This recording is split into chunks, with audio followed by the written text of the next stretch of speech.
Born in South Dakota, family moved around a lot. I actually went to 10 different schools my first 9 years of schooling. When I came out of high school, ROTC was mandatory. You had no option. In fact, when I got to college, heard that ROTC was mandatory, I thought that was communism, that they could not force me to wear that silly uniform and march every Wednesday and do all those things. But they could, and they did.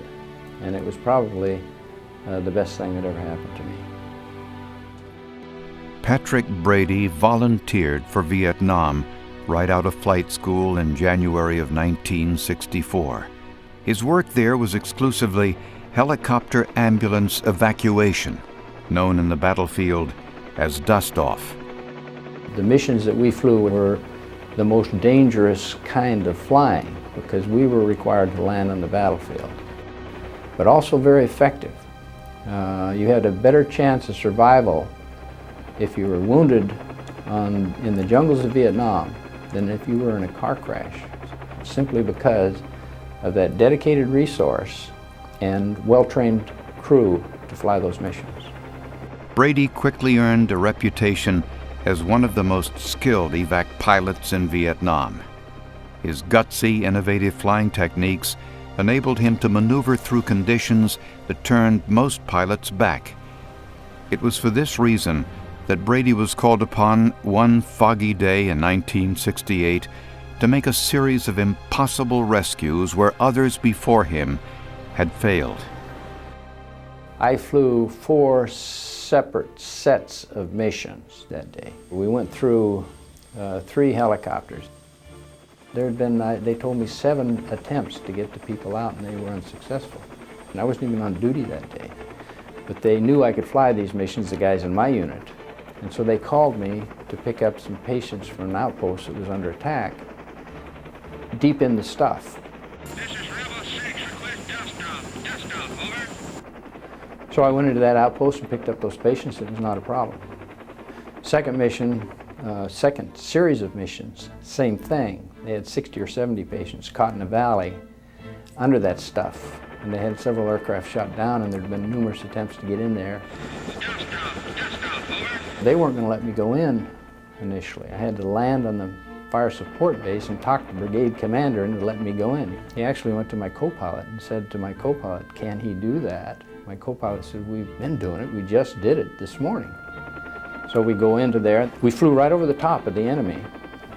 But by the time he saw us, I could see him laying in the mud under us. He can't do anything because by the time he hears the helicopter and finds where in the heck is it, and then if he sees me, he can't see 30, 40 feet, and we're gone. So I ended up having to go back in there 4 times to get all the patients. We got them all out. And when they saw us break up out of that fog, everybody on the fire support base broke out clapping. So that was half the day. The next mission was some American casualties in an area in a firefight. We went in and we may have come in the wrong way. We may have got some bad information from the people on the ground because as we got close to the ground, the friendly wouldn't stand up to help us load the patients, and the enemy cut loose on us. And so we took a bunch of rounds. One of the rounds came up through the floor. They told me later that it went through the controls, but we seemed to be flyable.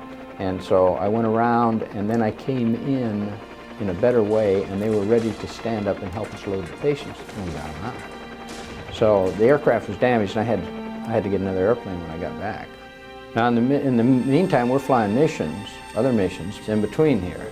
There's all kinds of activity in the countryside. So we head down south, and on the way back, I'm monitoring the traffic on the radio, and I hear about some soldiers who are trapped in a minefield. And as I fly by, I see a dust-off bird from down south sitting on the ground there.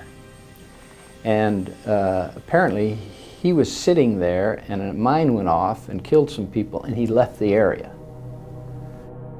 They started screaming, "We need help, dust-off, please come." And I saw where he was sitting. And I knew that where he was sitting was reasonably safe, that I could land there without setting off a mine. And so that's what I did. And we got on the ground in good shape. So then the problem is getting the patients out of the minefield because nobody will move. The Americans on the ground are frozen in position, won't move. So I turned to my crew, a medic and a crew chief, and I said, go get him. Now these were the great heroes in that mission. They jumped out of that bird, ran through the minefield, and started carrying the patients back to my aircraft. On the last trip, as they got near to the aircraft, they set off a mine. Well, it blew both of my crew chief up in the air. And I'm looking out the back window as they're loading, and I see them go up in the air, boom, and then the shrapnel hits the side of the aircraft. All my lights start flashing, and so I don't know if I'm flyable again. But neither one of my guys were seriously hurt. They managed to get on the aircraft, and it was flyable. I was able to get it off the ground, and that was the end of it. As far as fear goes, never experienced it. For me, it was a matter of my faith. My faith was a substitute for fear. And I just knew that if I died doing what I was doing, what better way to die? I mean, what better way for a soldier to die than to be saving the lives of his fellow soldiers? The message that I try to bring to the young people is simply this. We're not born equal. There's no question about that. In terms of ability, in terms of opportunity, we're just not all born equal. Some guys are smarter, some guys are faster, some guys are better looking, and so on. But there is one way in which we are all equal. Only one way, and that's in matters of courage. All of us can have all the courage we want, and that's the key to success in life. That's important, that our children look at that and say, courage is a good thing. Sacrifice is a good thing. The sacrifice of a soldier is a particularly good thing because there's no bottom line to it. Now, people will sacrifice in society, but usually there's a bottom line. They're going to make something out of it. Not a soldier. All it does for a soldier is increase his capacity for more sacrifice and also for more responsibility. So that kind of sacrifice is very, very important, and people who have the medal should be able to stand for that kind of a sacrifice.